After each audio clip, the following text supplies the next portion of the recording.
Ya se lo habíamos informado, la Corte Suprema rechazó 6 recursos de protección en contra del megaproyecto Hidroaicén y las reacciones no se hicieron esperar. Distintas organizaciones sociales anunciaron que retomarán las movilizaciones para impedir la construcción de las centrales. Para conocer la postura de Hidroaicén tomamos contacto. Está con nosotros su gerente legal, Camilo Charme. Camilo, bienvenido. Buenas tardes, gracias. Bueno, lo primero, ¿cuál es su parecer a través de esta resolución, ¿no es cierto?, de la Corte Suprema que confirma el rechazo a los recursos de protección contra el proyecto?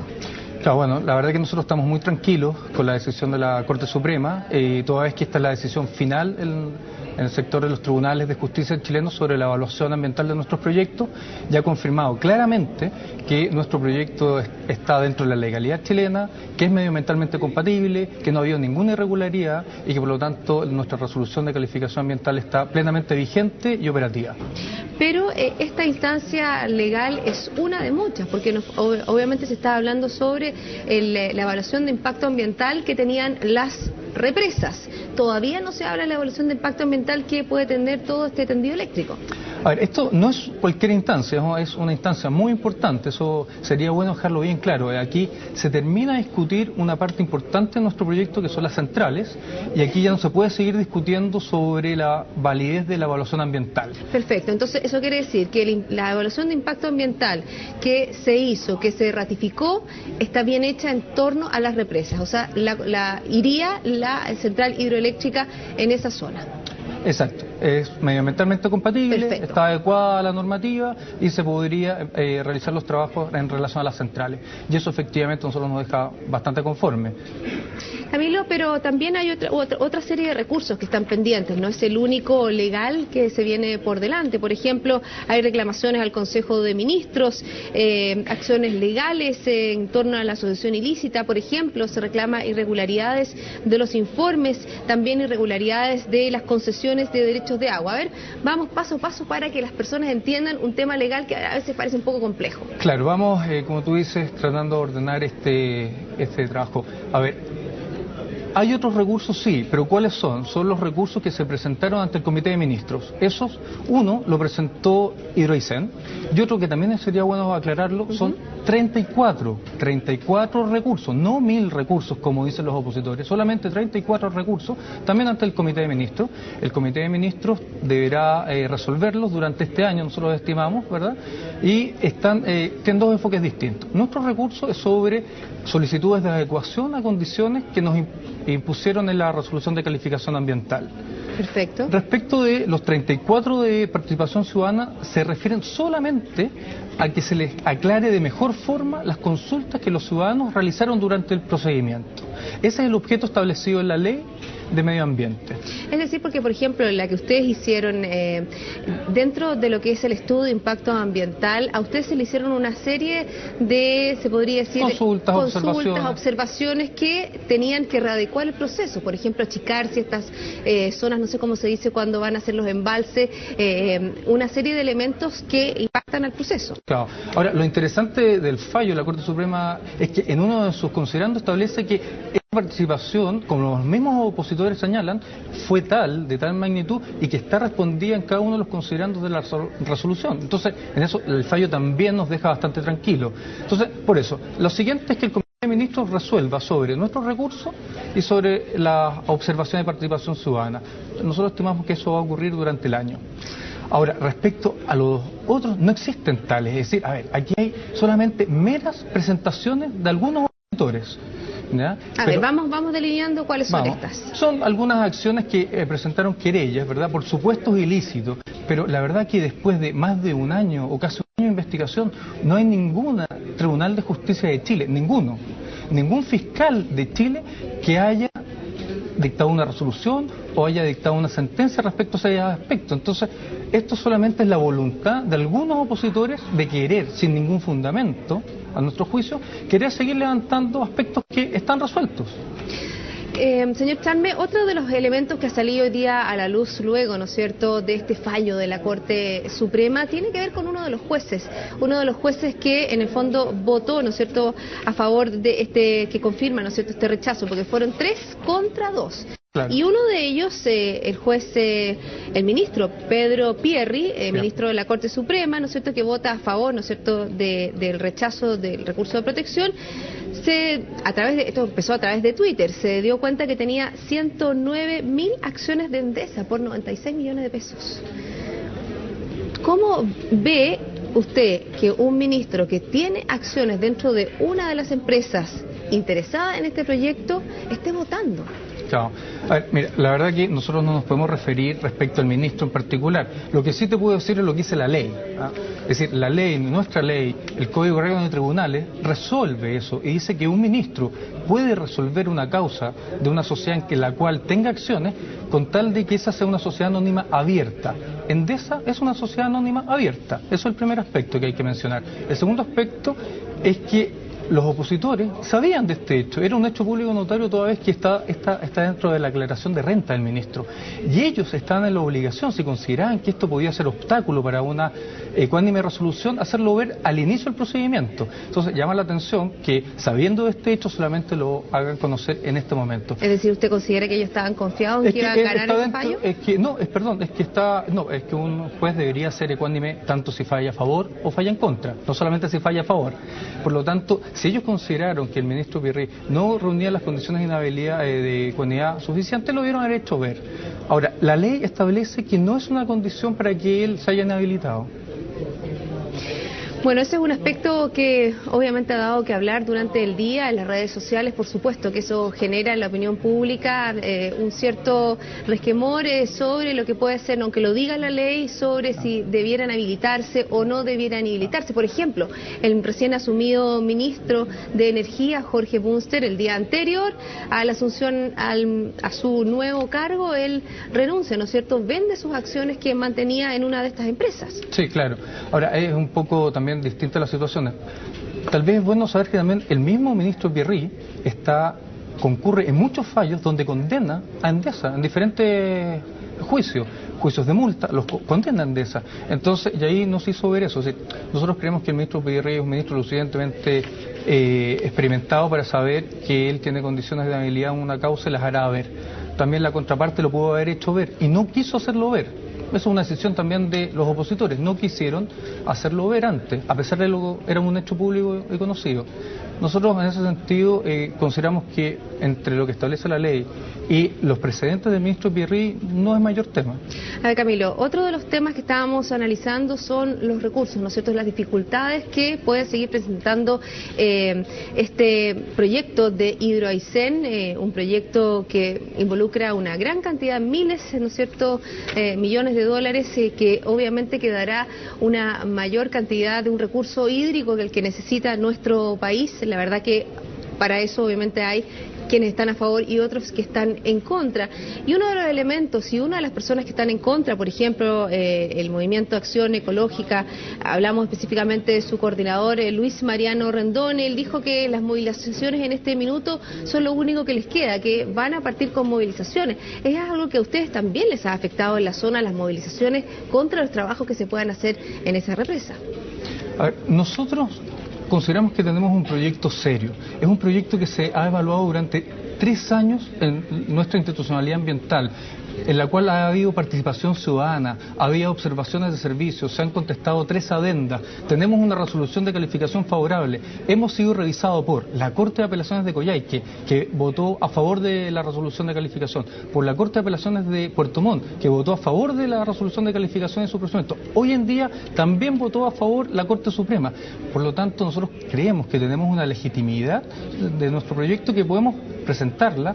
Es un proyecto transparente, cualquier ciudadano, cualquier persona, incluso que no haya participado en la evaluación, puede entrar al sistema de evaluación ambiental y ver toda la discusión que se ha dado. Están los informes abiertos. Es decir, en ese sentido nosotros estamos tranquilos que tenemos un proyecto que no solamente cumple con la legalidad, sino que también es un proyecto legítimo, que se ha revisado, que han participado, que se han presentado diferentes tipos de recursos. Estamos viendo, es decir, primero 7 ante las Cortes de Apelaciones, después 6 apelaciones. La verdad que en ese sentido creemos que nuestro proyecto es legítimo. Y en Hidro Aysén, por ejemplo, usted dice, creemos que nuestro proyecto es legítimo, se han desarrollado todas las instancias a nivel nacional, se habla de instancias a nivel internacional. ¿Ustedes están preparados como empresa para hacer frente a este tipo de querellas? A ver, aquí lo que tenemos que recordar, y seguimos con la línea, es decir, no solamente se han presentado, ¿verdad?, acciones en el ámbito ambiental, aquí se han presentado acciones en el ámbito de Contraloría, se han presentado acciones en el ámbito del Tribunal de Libre Competencia, todas y cada una de ellas ha sido rechazada. Es decir, llama la atención, ¿verdad?, la vehemencia, el dogma de los opositores que han ido a todas las instancias nacionales, Contraloría, Tribunal de Defensa de Libre Competencia, Cortes de Apelaciones, procedimientos administrativos y Corte Suprema, y siempre, todas las instancias, diferentes personas, diferentes jueces, diferentes criterios, han dicho que nuestro proyecto es válido. ¿No les queda otra instancia? En Chile no. ¿Y a nivel internacional se habla de querellas internacionales? Bueno, es que eso ya es una decisión que ellos tendrán que ver, pero lo que sí estamos viendo es que los fundamentos en las diferentes instancias chilenas nunca han sido tales, nunca ha existido estas irregularidades que ellos tanto han proclamado. No han existido. ¿Por qué? Porque ningún tribunal, ni la Contraloría, ni el Tribunal de Libre Competencia ha podido acreditar en forma fehaciente, contundente, con pruebas de que se hayan cometido. Y disculpa que continúe con este tema, es importante eso porque marca una señal. Llevamos 4 años enfrentándonos en diferentes instancias con los mismos grupos, y ellos siguen de forma vehemente, pero sin fundamento, haciendo algo que no es tal. Y sabemos que es un proyecto a largo plazo. La propia central hidroeléctrica tomaría más o menos 12 años, más de 10 años en ser construida. Una pregunta que salta a la vista en torno a las encuestas. Hoy día, ¿no es cierto?, fue balance, ¿no es cierto?, para el gobierno, baja, ¿no es cierto?, su aprobación, y también hay encuestas que hablan que el 70% de la población rechaza este proyecto. Eso tiene que ver no con la parte legal, sino que con la parte comunicacional, cómo la gente percibe este proyecto. ¿Cómo lo van a hacer ustedes para instalar una conciencia distinta en la población? Bueno, nosotros creemos que estas decisiones ayudan. Como insistía, la legitimidad también es que tenemos una institucionalidad que funciona. Y en Chile, la verdad que la institucionalidad funciona de forma efectiva. Eso ayuda. Pero también, ahora, en la siguiente etapa de nuestro proyecto, que es presentar el estudio de impacto ambiental del sistema de transmisión, vamos a seguir implementando nuestra filosofía, ¿verdad?, de buen vecino, teniendo más participación ciudadana voluntaria, anticipada. Ya nosotros lo hicimos durante noviembre y diciembre del año pasado con muy buenos resultados. Es decir, fuimos a las diferentes localidades de la región de Aysén y de la región de Los Ríos, participamos con las comunidades, les mostramos nuestro proyecto, recogimos sus dudas y ahora vamos a volver durante este año a las comunidades a presentar este proyecto. Es decir, la percepción que tienen ustedes es que el mayor rechazo se produce a nivel centralizado del país, no en la zona específicamente donde ustedes van a desarrollar esta central. Bueno, no, para nosotros es muy importante la región de Aysén, obviamente. Ahí está, de cierta forma, el corazón de nuestro proyecto y por lo tanto el compromiso con la región de Aysén y la opinión de los ayseninos es muy importante. Nosotros, como siempre hemos dicho, creemos que somos parte de la solución de Aysén. Camilo, lo quiero invitar a que hagamos una pausa y luego seguimos conversando, ¿le parece? Muchas gracias, sí, claro. Luego de una pausa regresamos con más actualidad, seguimos conversando sobre Hidro Aysén, no se vaya.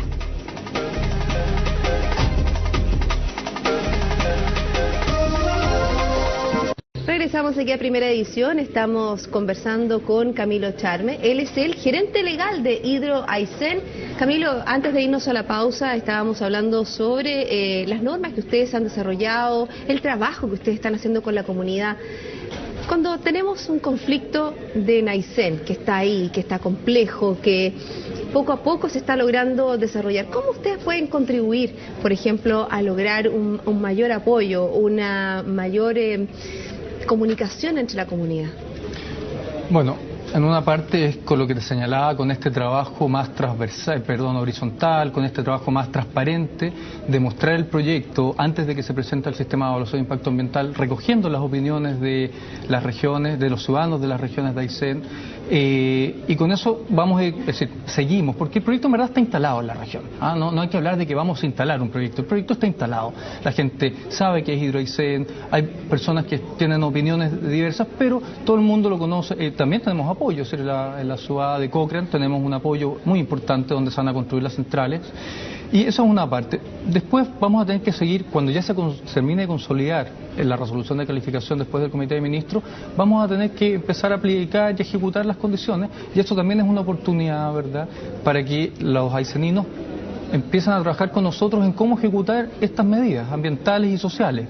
Bueno, porque obviamente que ahí hay una generación de puestos de trabajo importante en todo lo que es la construcción de las distintas centrales. Claro, eso es una ¿Se va a privilegiar a los ayseninos? Claro, va a haber una política, ¿verdad?, laboral respecto a la región de Aysén, obviamente. Ya tenemos una política de capacitación, porque los proyectos no es que uno va por más mejor voluntad que tenga, sino que hay que capacitar a las personas, adecuarle a la realidad. Ahora, nosotros también tenemos que ver el contexto, como bien sabes, el contexto social es muy dinámico. Hoy, de las mesas de trabajo, vamos a tener que observar qué está pasando y queremos ser, insisto, queremos ser parte de esa solución, queremos ser parte de la solución que se está creando en Aysén, porque nosotros tenemos una vocación con Aysén. Hablemos de los pasos que vienen. ¿Sí? Hoy fue un día importante, ¿no es cierto?, para ustedes, están conformes, están tranquilos, pero hay muchos pasos. Tenemos, ¿no es cierto?, primero la evaluación, ¿no es cierto?, de impacto ambiental de toda la segunda parte del proyecto, que es cómo se conecta todo el tendido eléctrico. Claro. ¿Cómo va eso? ¿En qué etapa está? Bueno, nosotros estamos trabajando en preparar nuestro estudio de impacto ambiental, el cual debe ser sometido, ¿verdad?, como estudio, también esto tal vez valga la pena aclarar.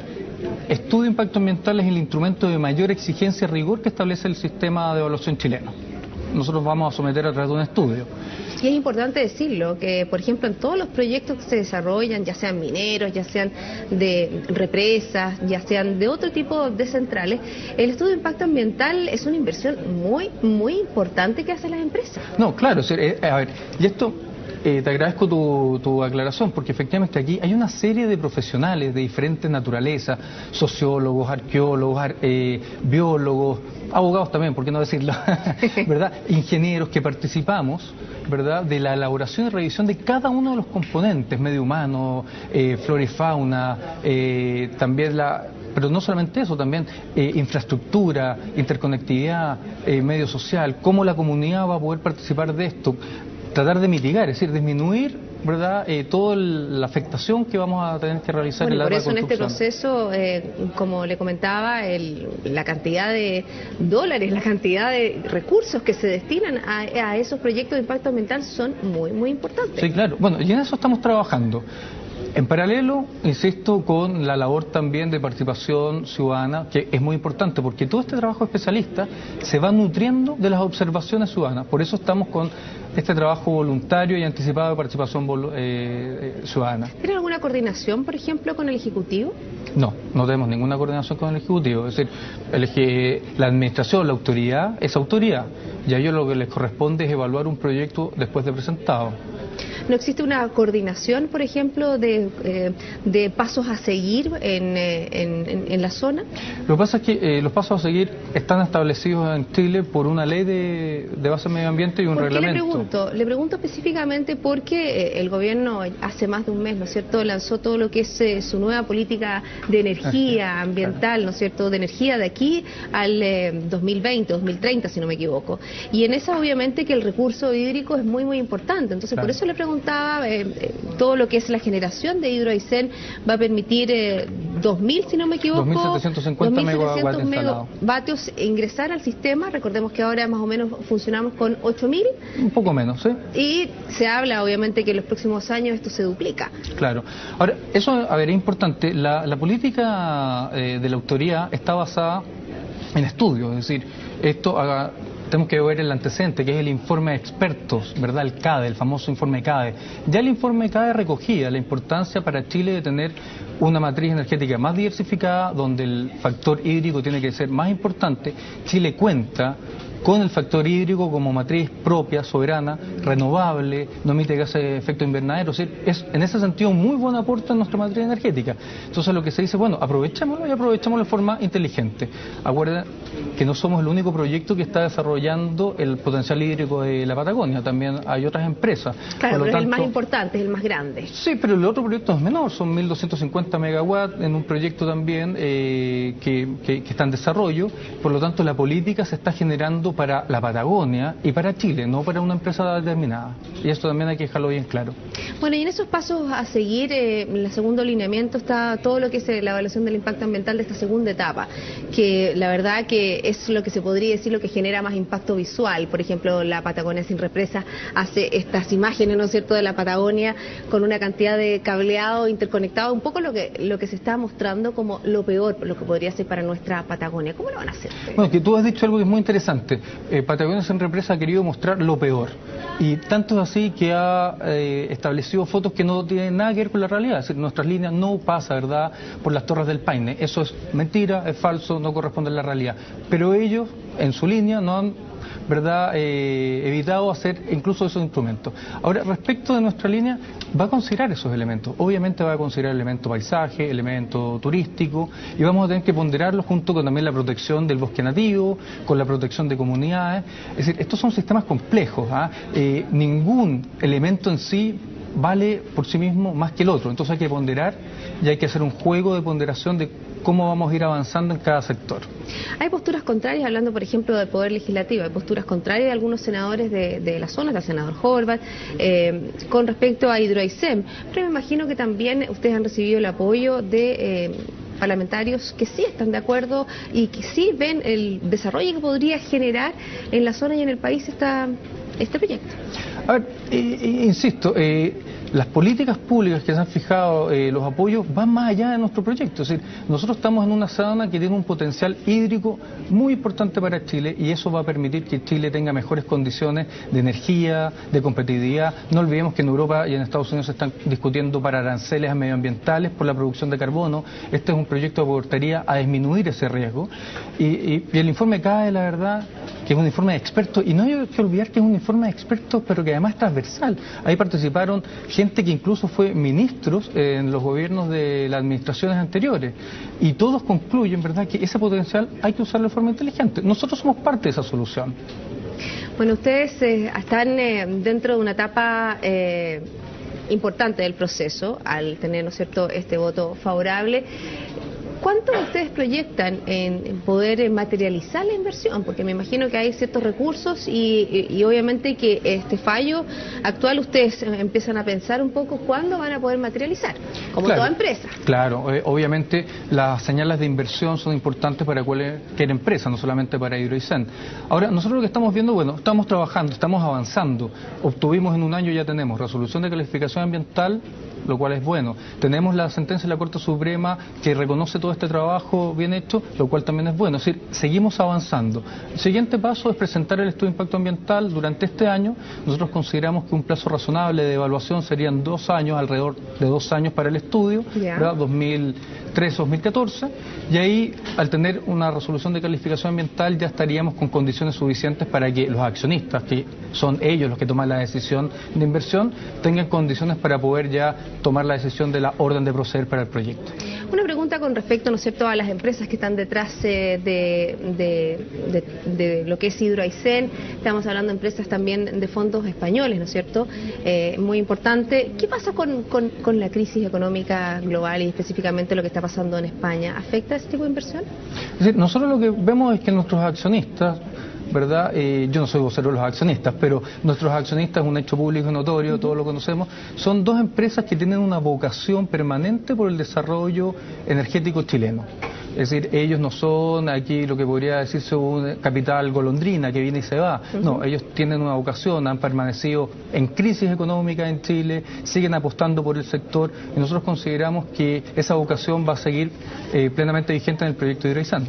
Camilo, queremos agradecer que haya estado con nosotros aquí en CNN Chile, hablando, abriendo un poco el abanico de posibilidades, las alternativas y la postura de Hidroaicén. Que esté muy bien. Muchas gracias. Nosotros hacemos una pequeña pausa y ya regresamos con más informaciones.